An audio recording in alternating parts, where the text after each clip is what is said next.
Oh, we have a countdown feature. Woohoo!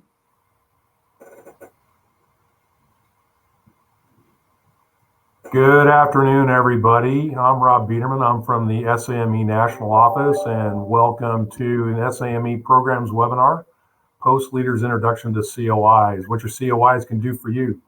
This is the first part of a multi-part series of webinars to introduce you to the COIs and the COI chairs or their representatives so that they can help you with to understand what they do as a COI and what they can do to work with you at the post level to enhance that. Yeah. So we'll have the first 6 of our COIs today. And we'd like to hear your questions. So if you have questions, I think most everybody is probably very familiar by now with the Big Marker platform. Use the Q&A tab. And at the end of each presenter's set of slides, we'll go over the questions that we've got so far. And with that, here is our order of presenters. We'll start with the Architectural Practice COI. And with that, Ed, I'll turn it over to you. Okay, a little quick. Good afternoon, everyone. I'm Ed Gavreau. I'm the current chair for the Architectural Practice COI. Been in that position since 2020, and I will be through the middle of next year. And like to give you at least a brief overview of what we're all about and what we've been up to, and hopefully what we're looking to accomplish. And mission statement's pretty simple at this point. Is this to promote architectural practice within SAME, broaden exposure, obviously always recruit more architects and expand our network. One of the things I really want to do at this point is build that relationship with the associated organizations, especially for the architects with the American Institute of Architects. And I'll talk more about that in a second. And we'll go talk about our most internal focus efforts at this point. I think the first point, I'm sure, is something that we all are dealing with in terms of increased involvement of our members in leadership positions. I mean, in any organization, you have a lot of folks who will join, oh, I want to be part of the community. And then you ask them to do stuff and you'll either get excuses or you'll get dead silence. So the issue we're having right now is, I mean, I'll be honest, the fact is, I think we've had a good core group of folks who've been doing this for a while. They're getting burned out, looking to move on. And then, of course, with COVID, everybody's been really busy on other fronts, but we'll be looking to extend our outreach at this point, and we're going to try some new approaches for that. The second part is that we are a very open community. We'll go public sector, private sector, what have you. We're a big tent. We basically are looking to anybody who's interested in architecture or architectural practice. We want you. And that also includes in terms of anything from master planning, landscape architecture, any of the associated disciplines along that line. We're also looking in trying to build that cross-pollination with all the other COIs. I know, for example, I'm involved with the resiliency COI. We also had some conversations last year with the Health Facilities Task Force that Alicia Hammer is heading up, particularly in terms of how the response has been to COVID. So we certainly look to improve that and actually involve with other COIs as well. The last part, of course, for those of you who are not familiar with that, is the Urban Medal. This is the only award that SAME gives for excellence in architecture. And it started like in 1995. So right now we've got about 20 some recipients out there, and we're using that group of award winners as a secondary group to start building act as mentors, to sort of act as also in terms of the wise people who can help move the community forward, and also a good sounding board at this point. So it is a resource. We're looking to expand that a bit more. And like I said, it's sort of our own subset within, as opposed to the fellows within SAME as well. So and go to the next one. External is that we want to create more professional development opportunities. I mean, both within our COI and with other COIs. Professional development, of course, is like if we do webinars, we share papers, certainly the journal that we put out on a quarterly basis, that is our major platform for getting news and views out to the larger SAME community.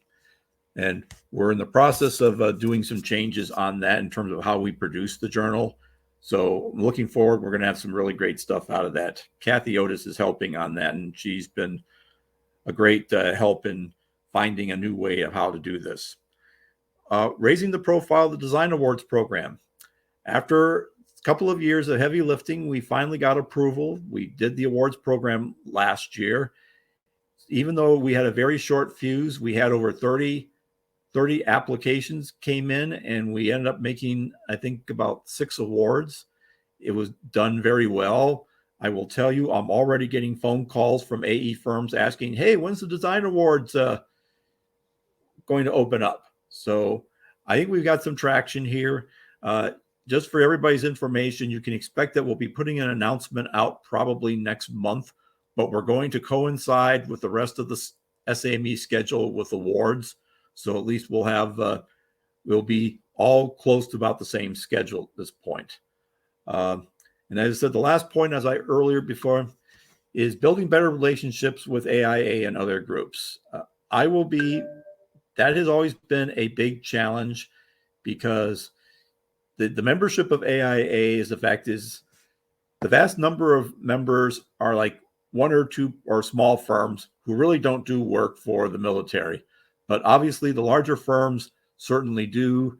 And we want to build those, but it's also just building bridges with the other interest groups within AIA in terms of their resilience group, their sustainability group, also what they're doing for equity, diversity, and inclusion as well. So that is going to be a lot of good stuff that we're going through that. All right. Potential collaboration. Yeah, we certainly want to be able to share our webinars and opportunities. Certainly increasing collaboration with other COIs. We want to work on that. A point that I didn't put in there is that certainly we are available to talk with, present to any post. And I just saw Cherise Knotts log in, and I was asked to help moderate a panel about a month ago for Rhein-Main on the planning capabilities for our Europe district, and that went over extremely well. And so I'm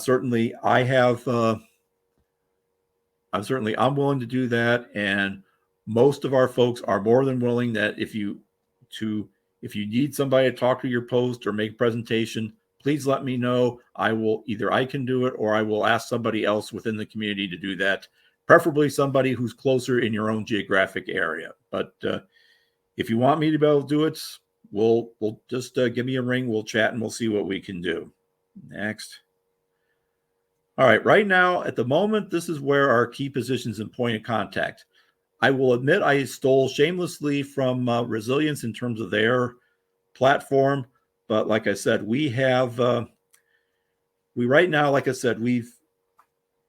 have all the different liaisons or steering committee members at this point.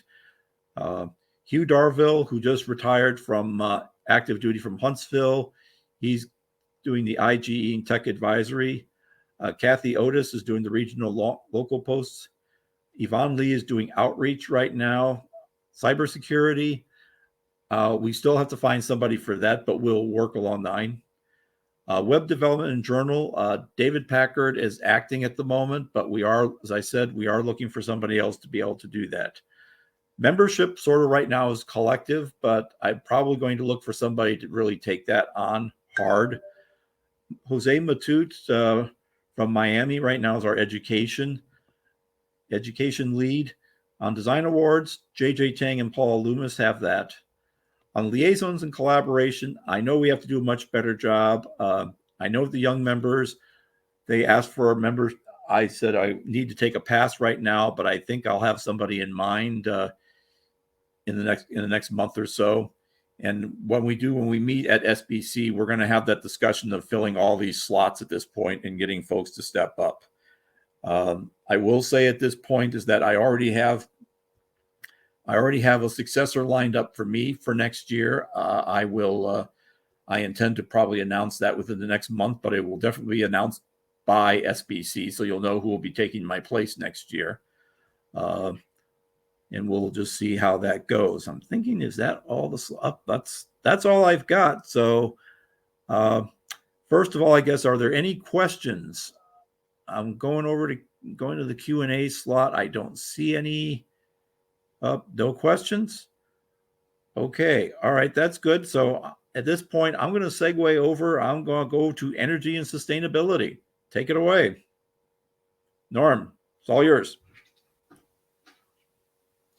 Thanks, Ed. I appreciate it. And welcome to our presentation on COIs, everybody.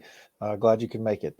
I'm sitting in currently for Michelle, who's on vacation, enjoying the warm weathers of the Caribbean, I hope. And we'll run through our COI here just a little bit in some detail to help you folks understand what we're doing. And much like Ed mentioned, we definitely can use more folks to come join our team as we expand into 2021, 2022, and working to help with the strategic plan that National has put out for 2025. So I'm the vice chair. Next year, I will be taking leadership of the committee or the community rather, and we'll move on there. So one of the things that as we move through this, we'll kind of read our mission statement, but what we have, if you want to boil it down into very simple terms, is that we've got a group of folks who are very committed to energy and sustainability.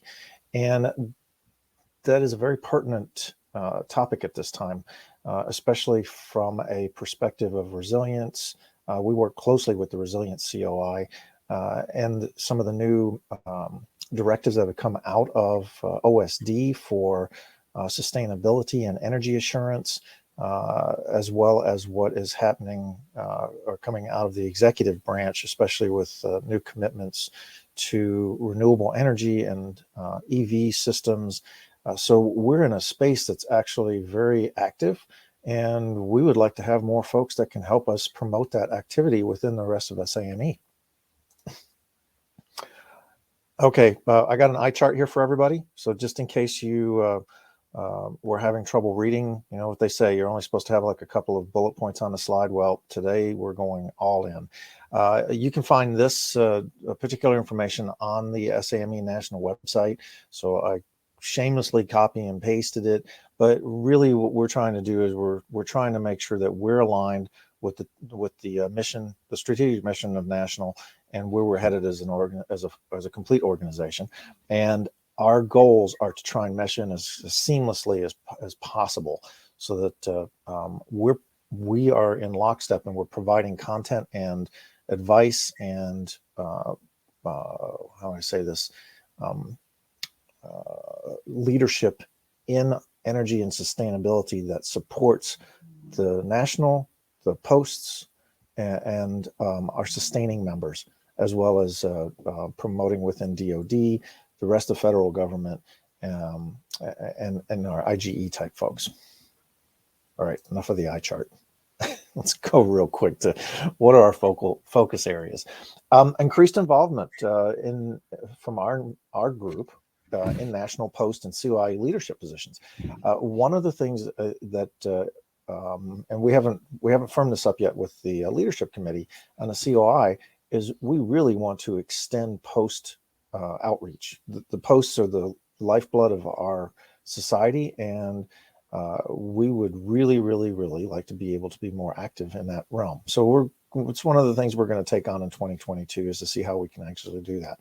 And I think one of the big components of that is to have folks just like you come join our group so that we can populate more folks out into the field and be able to get our messages directly to the posts and to get feedback from the posts as to what's really important.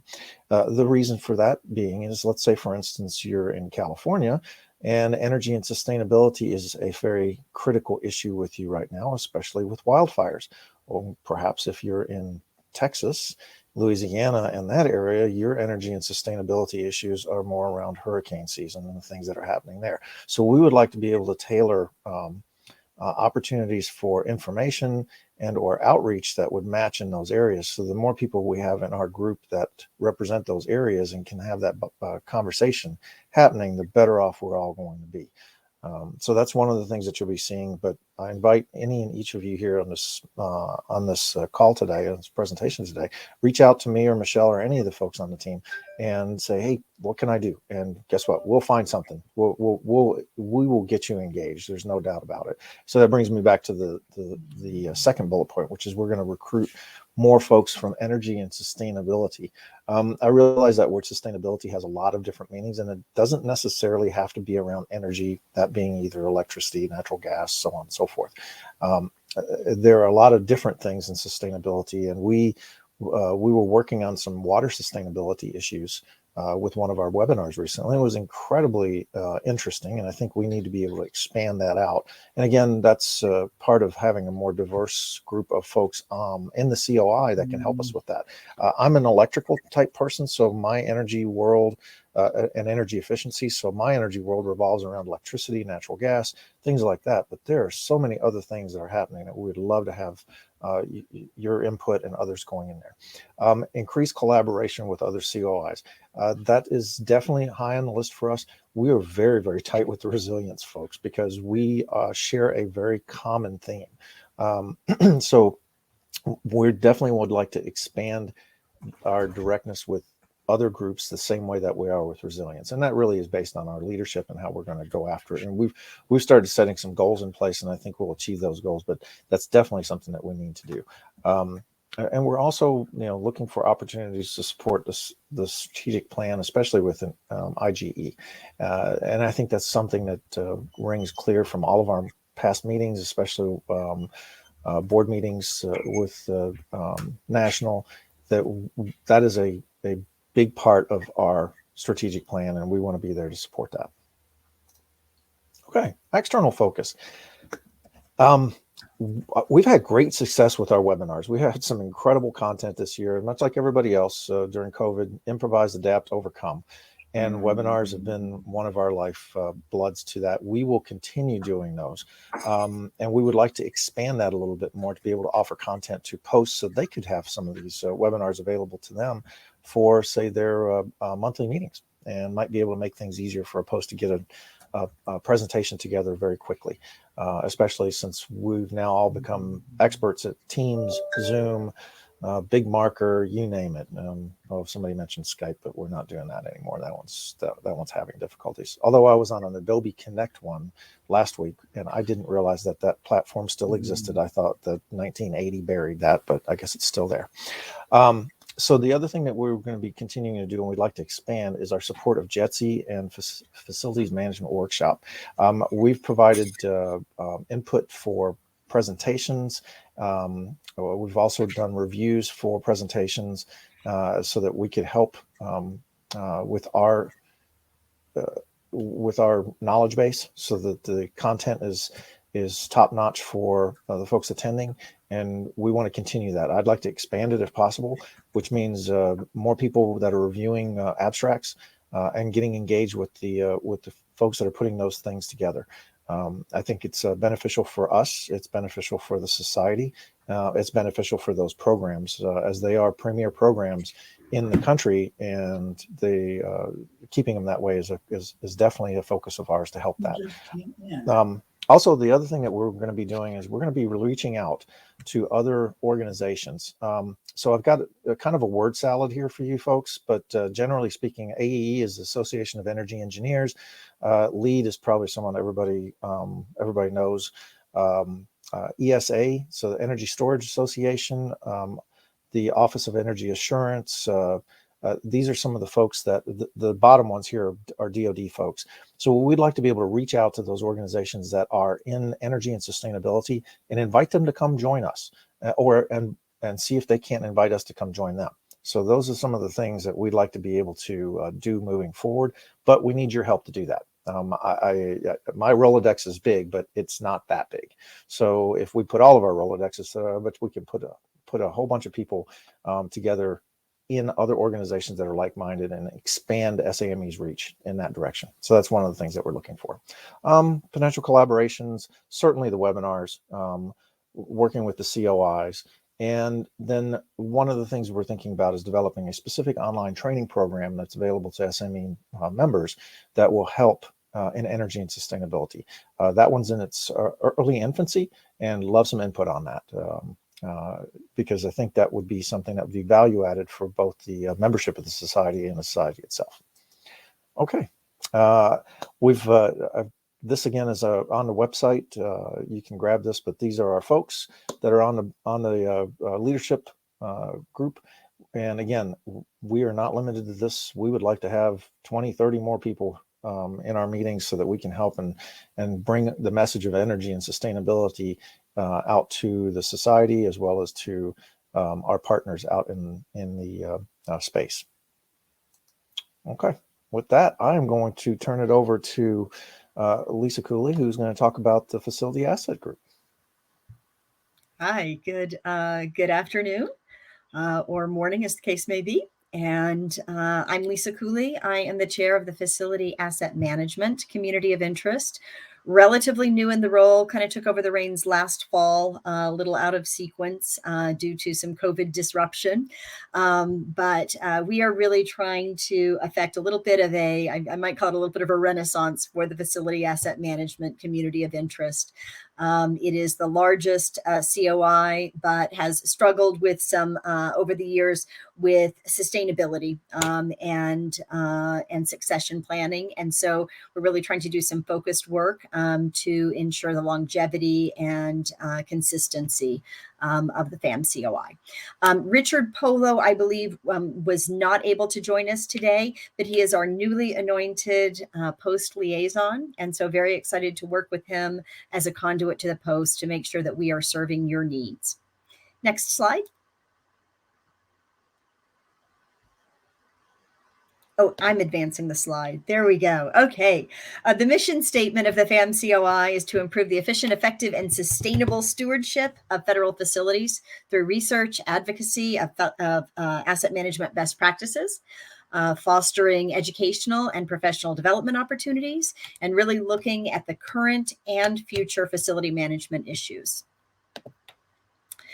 Our internal focus and organization. So last year, when I took the helm, we did a whole reorganization, and we really organized ourselves based on topical focus. So we have 5 areas of focus, and we are really charging our working group leads with developing their own communities and areas of interest within these topical areas. We took the topical areas really from the facility management workshop, and we'll talk a little bit more about that event.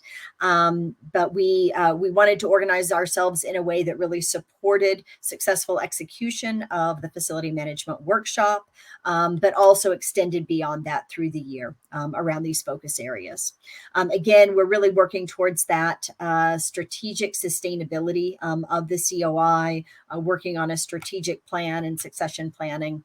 An interesting topic of discussion within our steering committee has been the topic of asset management, and do we limit ourselves to only facility asset management, or do we expand beyond that? For facility management workshop this year, we introduced some tracks, the opportunity to submit on healthcare engineering.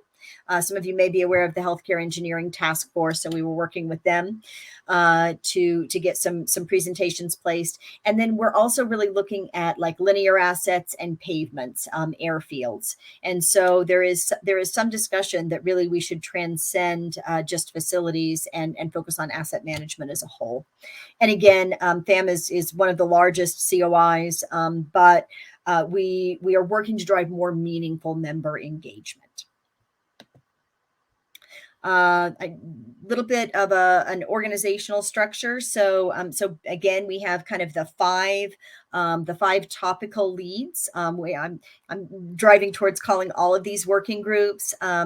The geospatial working group is really the bright star within the organization, within the COI, and is kind of a model for the type of work that we want to go on within these subgroups. Really critical for the posts is this role that Rick Polo is going to play, and that is communicating with the posts, and really being that conduit to these topical working groups, and making sure that they are pursuing things that are important to the post and that they are providing value to the posts. Those working group leads really are expected to lead the facility management workshop track leadership. Also to identify key focus areas in collaboration with stakeholders, including the posts, recruiting new members for group projects, including IGE initiatives, and then probably most relevant to the post, populating a speakers bureau, really developing that thought leadership, that community for thought leadership, and hopefully being a resource for the posts in their programming. And I'm sorry, there we go. Sorry, struggling with technology just a little bit. Also, just a couple of other. Michael Zapata is my very capable vice chair. Really, he promised when I took on this role to be my strong second, and he has absolutely fulfilled that role, helping with our strategic planning. Jim Turner is leading our facility management workshop efforts, and then Brett Mullenberg is our tri-services liaison. And we are working to put in place liaisons with the other COIs and then with other industry groups, still kind of building out that component. And you can see we do have a couple of vacant seats on the steering committee. So would love to have any ideas that the posts may have in filling those seats. So again, your liaison resource is Rick Polo, and I won't do his career full justice. It's very impressive. Rick is really new to the COI, new to the steering committee anyway, and really just agreed to take on this post liaison last week. The discussion was that the timing of this event was fairly serendipitous as we were talking about different ways that he could get plugged in. Rick has worked at Corps of Engineers headquarters on the commander's planning group. He was actually the commander's speech writer for a while, which sounds like a really interesting job. And then he also worked as the executive officer under the Assistant Secretary of the Army, focused on civil works. He's been the commander of two districts, a large district and a small district within the Corps of Engineers. And he has actually held multiple post leadership roles, and tells me that in his current role, he gets around to 8 or 10 posts on a fairly regular basis. So, as he was telling me all of this, we decided that absolutely the post liaison, given his understanding of how the posts work, would be the ideal role for him. So Rick is your guy. So our external activity. So we're really focused on trying to align with the strategic plan, looking at driving industry government engagement and collaboration. So looking to support SAME IGE initiatives. We're currently looking at one on joint industry government training that was requested by the executive group, and trying to figure out how SAME and the COI can affect change there. One thing that I am really taking to heart is this idea of cross-pollination with DoD and civilian fed agencies. I'm not sure that civilian federal agencies have the same really have an organization of the caliber of SAME supporting them. And so we have a number of civilian federal members on our COI. And really think, especially when it comes to asset management, because those mandates around asset management are federal government wide. So there's a lot of cross-pollination and education opportunities. And then even industry. looking to private industry and how they are approaching asset management. And so really looking at some of that cross-pollination. In terms of educational outreach and development, facility management workshop is our big event every year, but we are beginning to spin up some webinars. We have one scheduled for, I believe it's October 12th. You'll be able to see by going to the COI website and register, but it's on the spatification of geospatial learning. So the idea that learning is no longer a 4-year college degree. It's really bite-sized modules, and that's the way to stay current. So we have someone from GIS Bootcamp, Andre Sabeda, doing that webinar. And then I have kind of highlighted the supportive post-educational activities. That's where we want to help. Can't point to any activity so far, but hoping that this dialogue and engagement will help us get there. And then recruiting and developing the next generation of leaders, really looking to work with the young professionals group. Little more about the facility managers workshop. It's kind of gone back and forth between February and July. Next year it will be in July, hopefully, fingers crossed, in person. It's been virtual for the last 2 years, and attendance has kind of varied between 350 and 500. We were really getting close to 500 in person. It's winnowed down a little bit. As people are maybe getting a little Zoom fatigue. But we had about 20 sessions across those five topical tracks that align with our organization. I want to point to the Geospatial Working Group, which I really see as a model for the type of engaging activities we want to do. And I think that frankly, we could spin up some localized or regional activities in alignment with posts. They have done this GeoWorks, really interactive data demonstrations. So if anybody has participated in tabletop demonstrations at JETC, imagine that, except you're going out into the city and doing it and doing activities out in different locations, and you have all the cool technology toys at your disposal. So it's a really neat opportunity for engagement to introduce geospatial principles and value to the membership, and hoping to spin up some more creative and interactive activities like that within all of our working groups. Just another example, I think the BOSS industry government roundtables were actually hosted by the Tri-Services Working Group Initiative, but I see that as really kind of a model for the type of activities that we can undertake as well. And Norm, I raise you an eye chart with this. This really are the topics. These are the topics that the steering committee published in the call for presentations last year for a facility management workshop. I hope that by this time, by the time we do the call for presentations this year, which may be December, January timeframe, that we will be engaged with the posts, and we will be gathering the posts' input on the type of topics that they would like to see. And then finally, just key positions. You can reach out to anyone on the steering committee, again, through the landing page on the SAME website. But I think these are the key folks, and especially Rick Polo as the liaison. And just a few more links, and then a quick call to action. Love to have folks join our COI. We have a LinkedIn group. And we're trying to get more content pushed out there, and then certainly reach out to Rick with topics of interest. We may look at doing a really short survey of the posts to better understand how we can serve you, and what topical areas you may be interested in.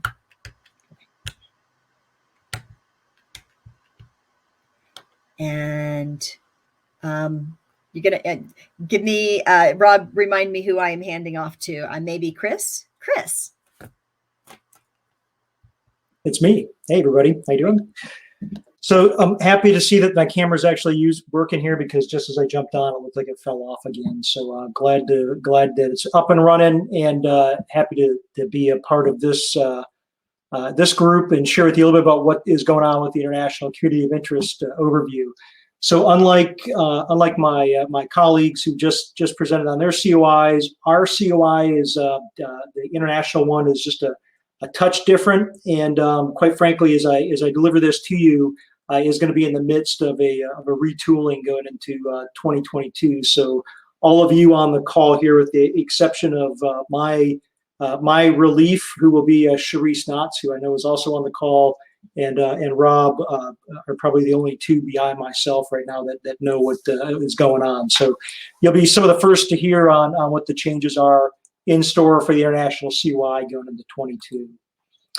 So as my colleagues have done as well, I'll share with you just what the mission statement is. Again, we've really kind of restructured and refocused what the COI has been doing. I've been involved with it in one way, shape, form, or another, going back to 2015. And in the last year or so, couple years, we've really focused on the content that we've been delivering out through our monthly webinars, first Thursdays of every month, and put a lot of time and energy into those. But as some of you probably will have picked up, especially as we've been going through COVID and all these different opportunities for webinars, I think some of the material that we've been pushing out there has been starting to dilute what the international community of interest is supposed to be looking at, which is really looking at and after the combatant commands, the service components, and looking at where we can really drive industry government engagement. And that's what's really going to be the main focus. If I want to put the bottom line up front, going into 22, we're going to be getting back to the roots, as it were. What was the International COI really kind of initially chartered to go do? And we're going to be refocusing, retooling our activities going into 22, which I'm continuously hitting on if you can't figure that one out already. But bottom line is we got two kind of main missions that we're after. One is to inform, and the other is to collaborate. And hopefully you'll see that we're trying to get after both of those as we go along. A lot of our internal focus is with the Europe and Pacific RVP. So getting down to the post level, probably not as much. And again, since we're really focused on outside the continental United States or OCONUS, it's not. I'll say it's somewhat unlikely that we'd have a lot of interaction or any interaction with any of the U.S.-based posts. That doesn't mean that that's not feasible, and it's not something that we wouldn't do, but it's something that we would certainly do on a case-by-case basis, given that our primary focus is 100% on the OCONUS locations. We do a lot of interface, again, with the Europe and Pacific RVPs, attend their meetings where we can, include them on our executive committee discussions, mainly to get the feedback from them on what's going on at the post level, and are there opportunities there, again, for IGE interface from the COI with the different service component and the design and construction agents that are out there and about. We do a lot of coordination with the national SAME staff as well, and you see a lot of that coming through the different presentations that we'll set up for either JETSI, two of them that we've got into the hopper for the Small Business Conference coming up in November, and then also getting support from them when we do go out and do specific direct targeted support to the combatant commands, like we've got for an event that's going to be taking place the first week in November for AFRICOM and EUCOM over here on the European side of the world. An area where we also have internal coordination, and it's going to really need to increase, and I looked at doing the increasing on, it's going to be at the Joint Engineering Contingency Operations COI. So that's another area where we've got to do a lot of coordination with them to make sure that we don't have any blue on blue incidents in kind of duplicating effort between the two COIs. External focus, well, up to this point, we've always said that it's been with the combatant commands and the service components.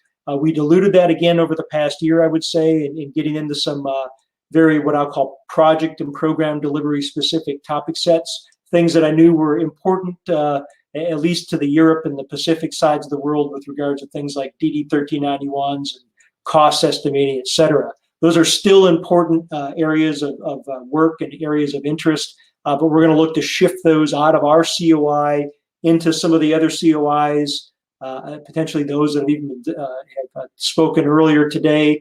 But we're going to be focusing, again, our energies back into the combatant commands, working with them to find out what are the engineering issues that they've got and where can we bring industry, academia, and others in to give them very targeted and specific information that's relevant to what those problems are. Conference support is going to be one of those areas. And for those that may have been involved with anything that that was happening over here on this side of the pond in Europe back in 2017 or again in 2019, because of COVID, as you would expect, the AFRICOM and EUCOM Combat Command Engineers Conference was originally completely canceled. It then moved to military only, and we're now going to look at doing some type of a hybrid type of an event where SAME will facilitate the presentation on a few very specific curated topics for a audience that's going to be in person, military audience that'll be in person in VSPOT. So that's going to be the first time we've ever done one of those. If that goes off successfully, then we'll be looking at how we can potentially replicate that with INDOPACOM, Southcom, and CENTCOM going forward. So very excited about where we're going to be headed as far as the external areas of our focus. So collaboration activities. Again, I'm going to continue to hammer this, and we will as we go in and develop up our action and work plans for 22 and beyond. But really looking for subject matter experts who can come in on these very specific issues. Many of you, some of you, will have seen a call for presentations that was released by National here just in the past couple of weeks. This is the one, again, in support of the AFRICOM and EUCOM conference that's going to be taking place in November. That's got 5 specific topics on it, and we're looking for subject matter experts, suitably qualified people who have demonstrable experience working on these issues to come in and give technical and specific presentations on how they can help solve those types of issues.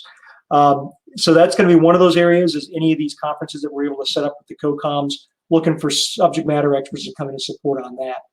And in support of the International COI itself, volunteers to fill the executive committee positions. And I've got an organizational chart that's going to pop up here in just a minute. And then also we're always going to be looking, especially when we do these presentations, for sourcing subject matter experts. I know fully well from having done this for several years now of trying to go out and find people or even populate a panel with subject matter experts. It can take time and it can be a challenge to find the right people. So we're always looking for assistance and being able to go out and source good quality people. So what does the COI look like? Well, again, we've retooled this as well. You can see the Europe and Pacific RVPs up there, and we also have a young member liaison who happens to be based in the UK. He joins in where possible on some of our executive committee positions. It's a relatively lean COI, but we do have a couple of vacancies, one of which is a Middle East and Africa region vice chair. We've kind of broken the world up, as you can see here, into the Europe region, Indo-Pacific region, Middle East, Africa, which is vacant, and then a government agency and NGO vice chair. We also have recently, in the past few months, picked up a kind of a role to help an MOA that's in existence between SAME and the SAVE International group, which is value engineering. And we have that currently under the COI. Rob, I know, is probably chuckling because we're pretty certain that it was locked up that way because both our COI and SAVE International have the word international in them. We'll see how that plays out going into 2022.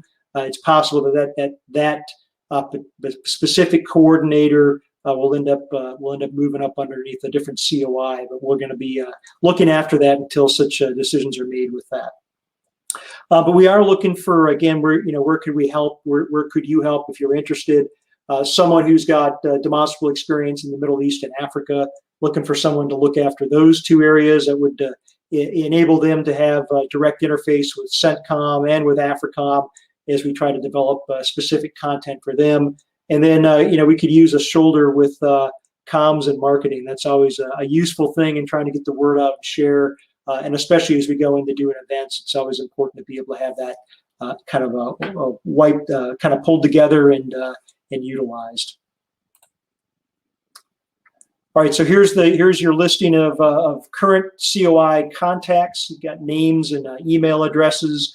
I'm assuming that this is going to get circulated to all of you. So instead of frantically trying to copy this down or do a screenshot, you'll have a chance to download the presentation, and you can reach out to us if you have any questions. Or have any inputs, or quite frankly want to volunteer, because we're always looking for volunteers. I will highlight that as far as the session planning is concerned, My tenure will run out at JETSI next year, May of 22, and Sharice Knotts is the heir apparent for the COI. So looking very forward to Sharice taking over my role and doing great things with the COI as we retool and get ourselves ready for for the next couple year stint as we build up our capabilities. So here's what the calendar looks like right now through the end of the calendar year. We are, again, like I've mentioned now multiple times, going to retool for 22, but we already have a couple of other webinars that are already in the pipeline. We've got the next one coming up in October is going to be kind of a first of its kind, at least with the Overseas Business Operations Office at the Department of State. They're going to come on and do a road show for us. So we're going to have their procurement officers on there and some of their other program directors who are going to spend an hour and a half really looking for good input from across SAME on business opportunities. Again, this hybrid event that we're doing with AFRICOM and UCOM, this is where we're going to be putting our energies in the next coming years of really being able to support each of the geographic combatant commands with getting after these types of issues and bringing in subject matter experts. And you can see the topics that are being solicited right now. We will run a Veterans Day special. It's probable that we'll actually keep that. That's a pretty interesting, always an interesting presentation from the American Battle Monuments Commission, very international, and of course, such a very important mission that they fulfill on behalf of the United States. We will be at the Small Business Conference. You can see a couple of panel sessions that we're currently in the process of setting up. And then, as I mentioned, that relationship with SAVE International, we're going to be looking at running a value engineering webinar in December. Details to be confirmed, but that will be coming out here shortly as well. So without further ado and pending any questions, I am going to now take a knee and turn it over to Carolyn. Carolyn, over to you. Thanks, Chris. Good morning, everybody. I'm Caroline Roberts. I am the chair of the Leader Development Community of Interest. And our mission statement is to develop, execute, and track leader development activities across the SAME enterprise in support of the 2025 SAME strategic plan. Specifically, we enhance leadership development and cultivate the talent necessary to address the nation's grand challenges in ensuring enduring stewardship of the AEC profession. So I think we are the newest COI. So we've been in existence for about a year now. And we were born, based off of that mission statement and just the general spirit of SAME, right? I can't think of any other organization that is more well suited to leverage leadership, not only from our members and our firms, but I mean, compared to any other organization out there. So our goal is to harness these things and deliver them to our members and add value. So our internal focus is kind of our capstone shining star program right now, our leader development program. So even though our COI has only been in existence for a year, we are currently in our third year of running the leader development program. So if you're not familiar with this program, we have one participant in the program from each region within SAME, as well as one from the International Committee. So if you're interested in that program, I recommend you can always reach out to me, but talk to your RVPs because that's kind of how they funnel up in the application process to be selected. The program is a year-long program, and it's broken up into 3 components. The first one is Know Yourself. The second one is Know Your Team. And then the third one is Know Your Future. The program consists of some mentoring activities. So every participant has a mentor. There's some books that we read and discuss throughout the year. There's a monthly presentation on a various topic. And then there's a utilization project that also goes along with that leader development program.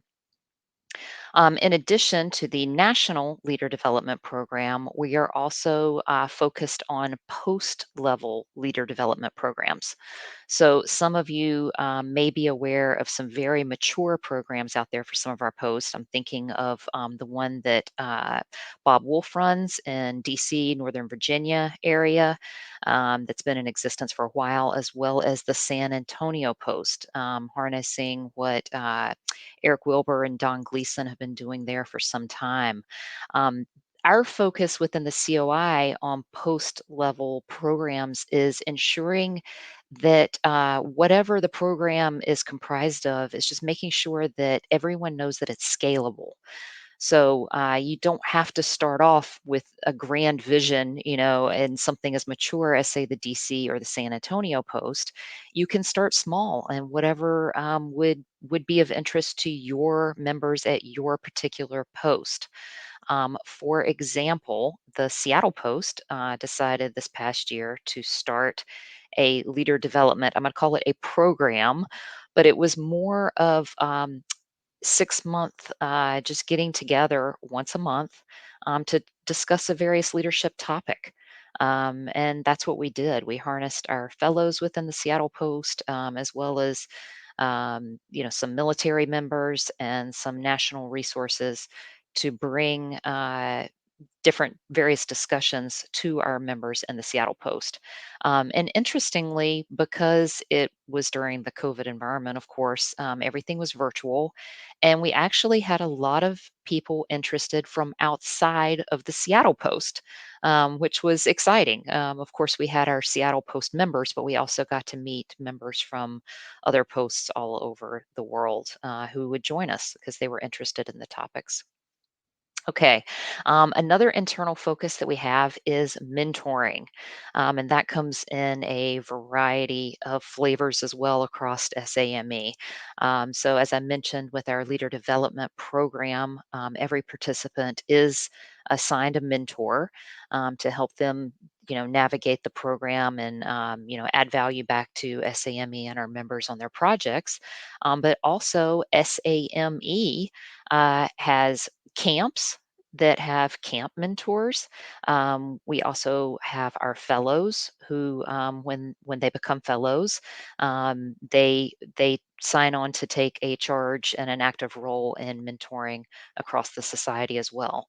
So our COI is interested in all of these individual pieces, but then also as we identify the pieces, bringing them together so that we can harness, best practices and share information across all of those groups, as well as contain all of that information as part of our webpage, which I'll share with you in a minute.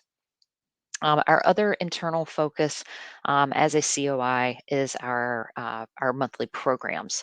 So these are a variety of leadership topics. Again, we leverage all that we can across the society, which is pretty robust. And in addition to that, we also occasionally will do a program just on the resources that the COI has developed and collated so we can make sure that you're aware of those things.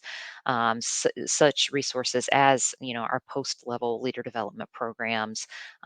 We have a leader development toolkit out there on our website that may be of interest to you if you're going to start your own. And the same with mentoring, our mentoring advisory group and a mentoring guide. So sometimes we'll discuss those in our monthly program. Fortuitously, our monthly program is this Thursday.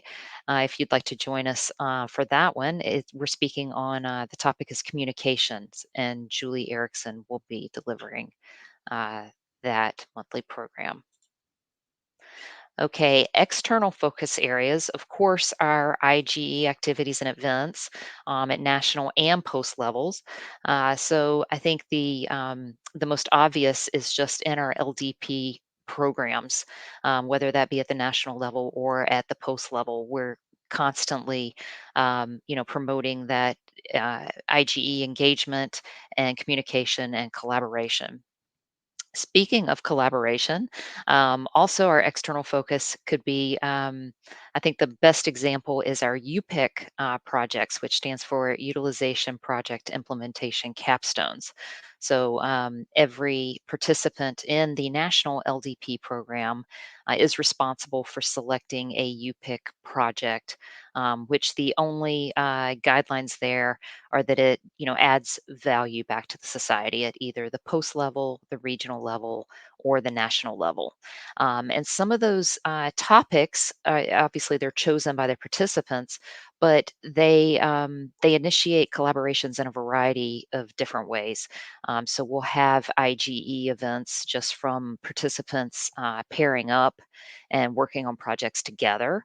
And then, of course, those relationships extend further than just the year-long program. We also, an example of one of the UPIC projects was looking at a camp app. And so our participants looked at various other organizations and associations that provide camps, like the Boy Scouts and Girl Scouts of America, to see what they're doing and trying to collaborate with them externally, as well as others who are members of SAME's strategic network. The other thing that we are focused on doing is working with other leadership groups and hopefully maybe even attending some conferences or presenting. We've submitted abstracts to present on our program and what we're doing within SAME in hopes of getting some feedback from others who have been down this road longer than we have and giving us some feedback and learning new things from them in an effort of continuous improvement. Okay, collaboration activities. So this is where I did link our webpage, which you can reach from SAME's main page, the Leader Development Community of Interest. We're focused here on knowledge sharing, continuing education, resource sharing, and workforce development for all of the topics that I've mentioned. Specifically here, you can find our Leader Development Post Toolkit.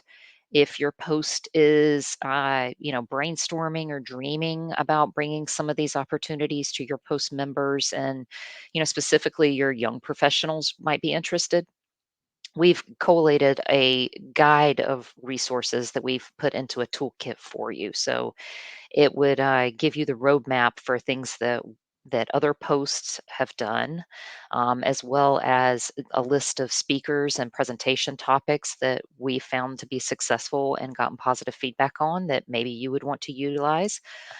There are book lists and reviews, as well as folks who have facilitated discussions on those books. Maybe you want to go that route. There's just a wealth of information there. Additionally, in the same spirit, there's a mentoring guide, which is the same kind of collation of information into a toolkit where we've brought together everything that we've learned about mentoring, not only within the Leader Development Community of Interest and the LDP program, but also from our fellows, our camps, and others. So maybe your post is interested in setting up a mentoring program. I would direct you to the website to download that. It's a wealth of information. Okay. And then our key positions and points of contact. Rolinda Guzman, who was online, I think he had to drop. He is our vice chair, and he's been critical in helping our COI develop all of these materials, as well as our operations manual and guide.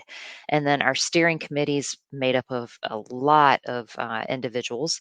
So if you're interested in any of these specific topics, I've put the names and the email addresses, so you can always reach out to me and or the individuals responsible for that topic. So for mentorship, we have Amelia DeCruz with Geosyntec, the post-level toolkit for developing a leader development program.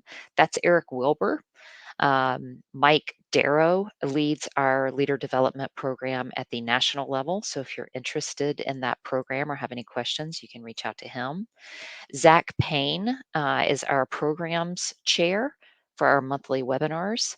Angie Martinez is in charge of our membership, and she'd love to hear from you if you're interested in either becoming a member and helping us, I guess, push out some of these materials. But additionally, we're always looking to pull from the society, and get new ideas and fresh faces in to maybe help us tackle a topic from a different perspective.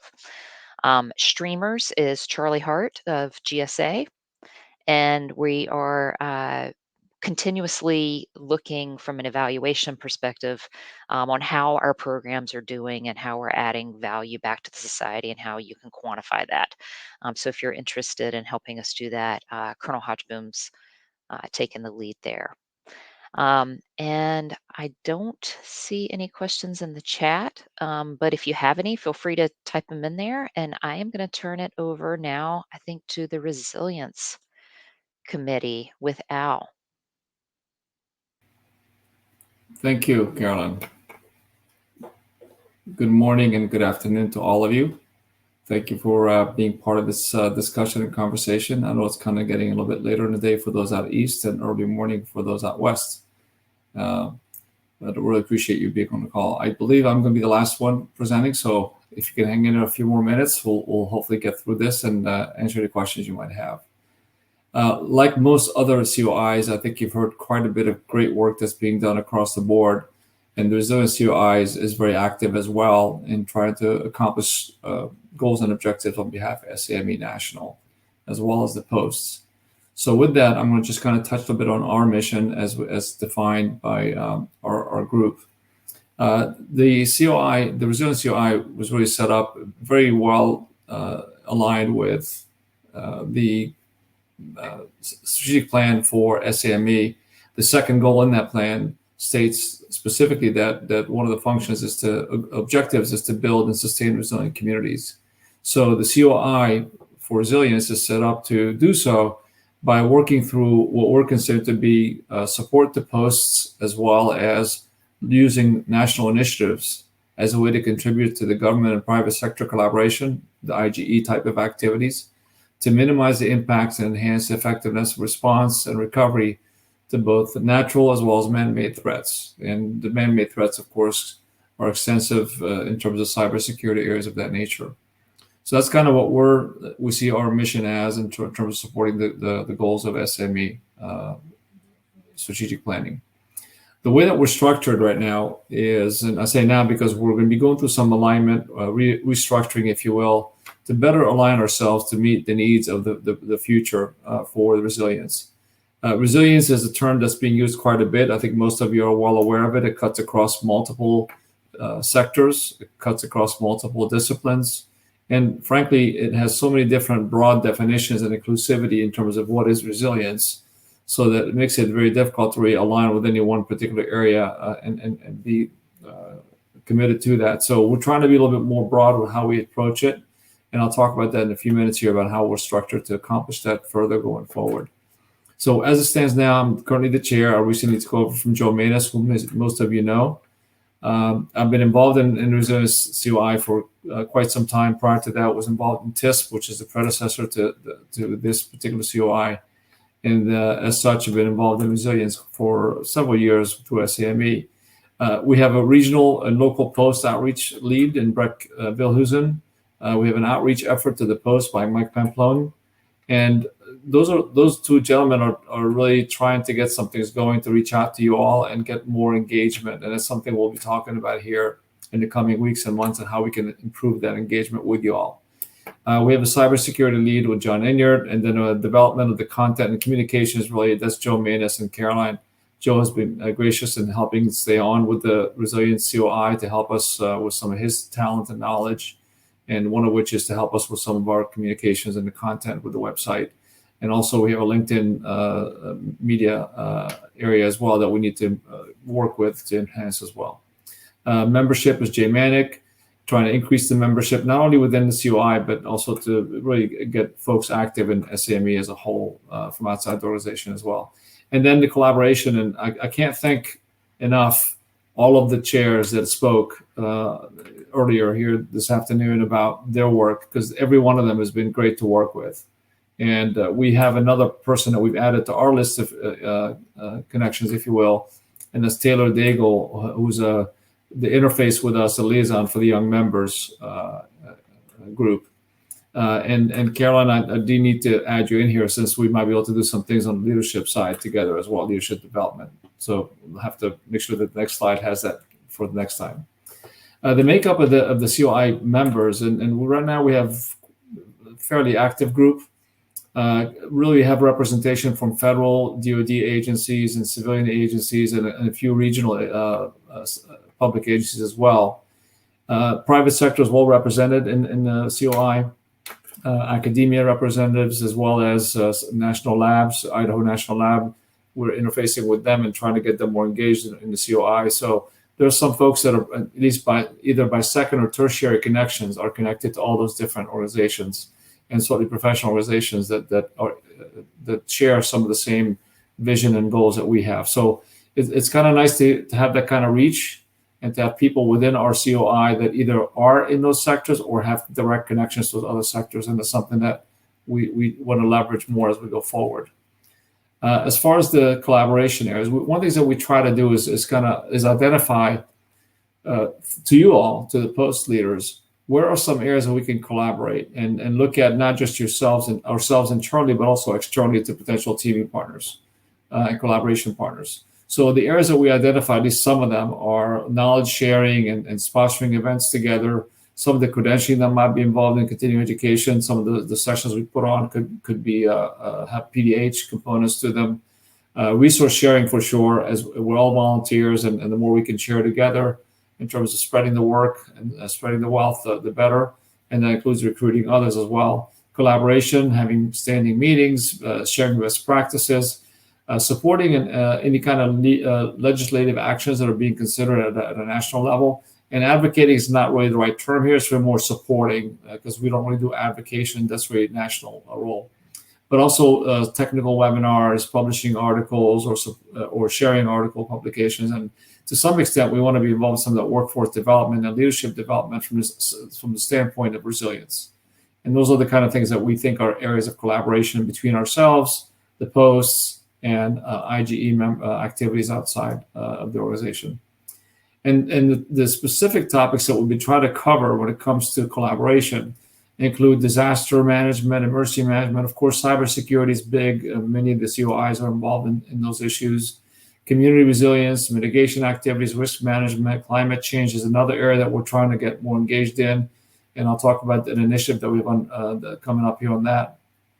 Funding for resilience activities, any design or standards on the practices that need to be shared, best practices on the construction side, regulatory side, any kind of continuing operation, continuity of operations, understanding as it relates to resilience, and of course the legislative regulatory initiatives and risk management, and of course there's so many other areas within resilience. Can't really list them all, but we're trying to hone in on the ones that we think we can make a difference in. Working with other organizations as well as internally. So to that end, what are some of the focus areas internally and externally? At a high level, we're trying to realign ourselves going forward so that we are focusing on the three areas that I've listed here. One is cyber resilience, the second is physical infrastructure resilience, and the third is regional and community resilience.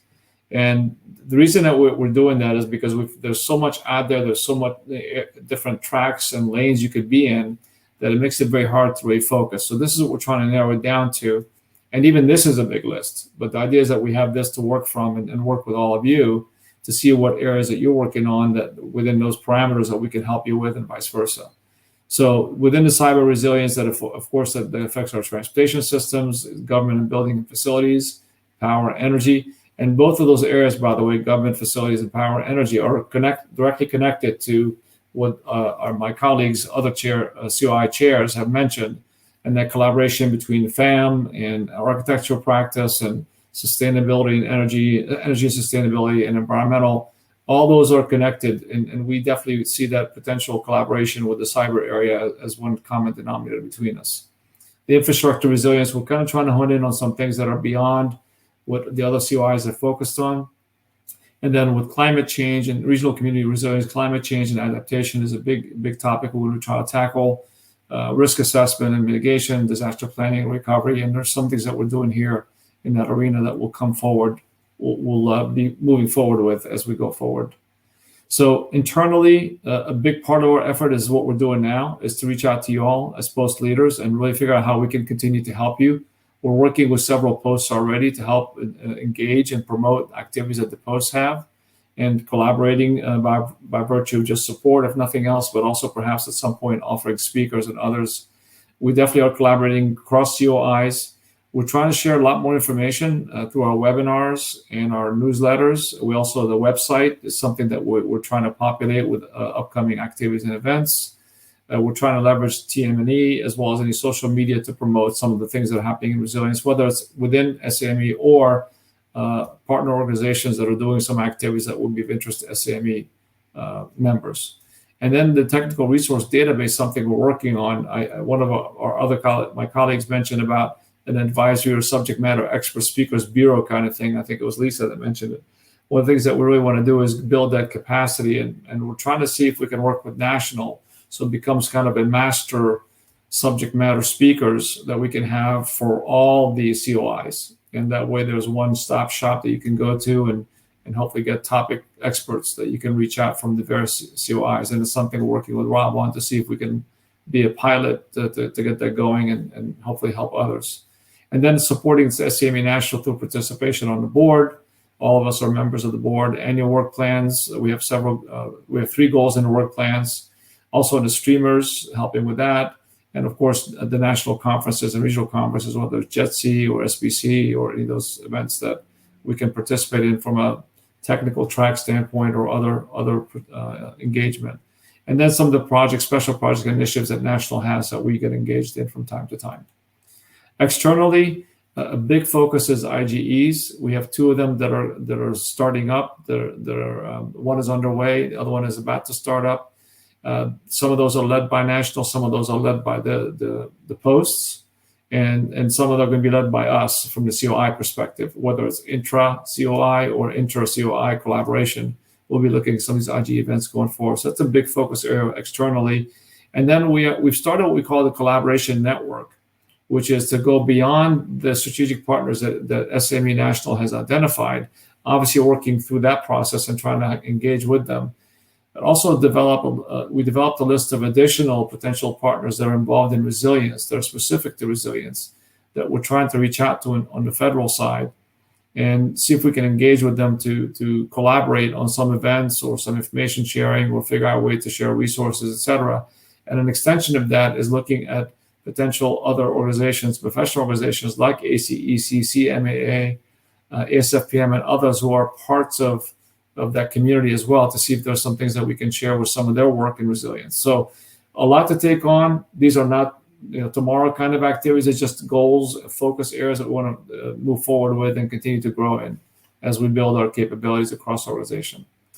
Last but not least is essentially a summary of our current initiatives. I mentioned the work plan. There are 3 elements in that work plan: cybersecurity education, the collaboration partnerships that I mentioned, and then also outreach efforts to the post. So all 3 of those are parts of our 2021 work plan, and we have activities underway to achieve those. On the cybersecurity side, we have an IGE event. You probably have been bombarded with announcements and emails on this. We're collaborating with the NOVA and DC posts. They're doing an IG event that's going to be multiple series. A work group is being developed to focus on that. Lucian Niemeyer is leading that effort for that. And it's going to be a great event starting this week as the first kickoff meeting. And it's really to focus on cybersecurity for facilities. And I see that as certainly something we'll be partnering with our FAM and architectural practice leaders to see how we can collaborate with the next version sessions of the IGE for that. Climate change adaptation is something that we've been asked to look at from National. So we are focusing on the sea level rise impacts, and we're looking to develop a pilot project in the Hampton Roads region to start us off with. A lot has been done in that region in terms of sea level rise and potential threats to the mission assurance of the DoD installations in that area. So we'll be collaborating with NOAA and Coast Guard and some others, reaching out to those folks, including our environmental and our sustainability and also environmental groups, to see if we can come up with some support with them as well. And then we are collaborating, as mentioned earlier by Norm, with the Energy Sustainability Group with Idaho National Lab, where they're going to be involved at a regional JETS conference in October. Michelle and I have been talking with them and others, and we have some really good relationship building there. And they have what's called a consequence-driven cyber-informed engineering (CCE) methodology that they developed, that they're going to be promoting to our membership through this JETS conference, but also be doing a webinar with them in collaboration with the ENS partners sometime in October, November timeframe to talk about this tool. And then there's also some potential DC Post collaboration with CMAA, the chapter locally, to do a community resilience session, best practices, lessons learned type of thing. One of our members, Captain Janice McCarroll with DHS, has been invited as a speaker, and we're working through that. Hopefully that will come through, but as everybody knows, DHS and FEMA have been really, really busy lately with some of the disasters they're dealing with. So we'll see if that comes through or not. And then the New York Post has got some upcoming sessions with the U.S. Green Building Council in October 6th. So we're looking to support their efforts also going forward. And we've actually collaborated a little bit with some other other posts, Honolulu Post, San Francisco Post, of course I mentioned NOVA in DC, Charleston Post, Philly Post. Those are folks that we've been reaching out to. And we would love to have more of you reach out to us and vice versa, so we can help work together and get some things done to help push resilience forward. And then lastly, I just mentioned that we have a couple outreach efforts going on with the website and LinkedIn and TME, and also to you all. And I mentioned earlier that we're going to be realigning the COI to focus on these 3 areas, and I'll be looking to get some vice chairs appointed to lead those specific areas. I'll stop here, and I know I covered a lot here, so hopefully you were able to absorb most of it, and there'll be opportunity to discuss further when you have a chance to do so on any of these topics if you wish. So with that, thank you very much, all of you, and I'll pass it back on to you, I think, Rob. Great, thank you. Thank you to all our presenters for taking time to present to our post leadership today. And for all the attendees, thank you for taking time to listen in on this webinar. I just want to remind everybody that the handout is available on the handouts tab for download. And we recorded this, and this will be available like all of our webinars are on the SAME website. So thank you again for everybody that participated and everybody that presented today. We very much appreciate everything everybody does for the society at the COI level, at the post level, at the national level. These things don't happen without you. So thank you again, and we'll see you on the next webinar.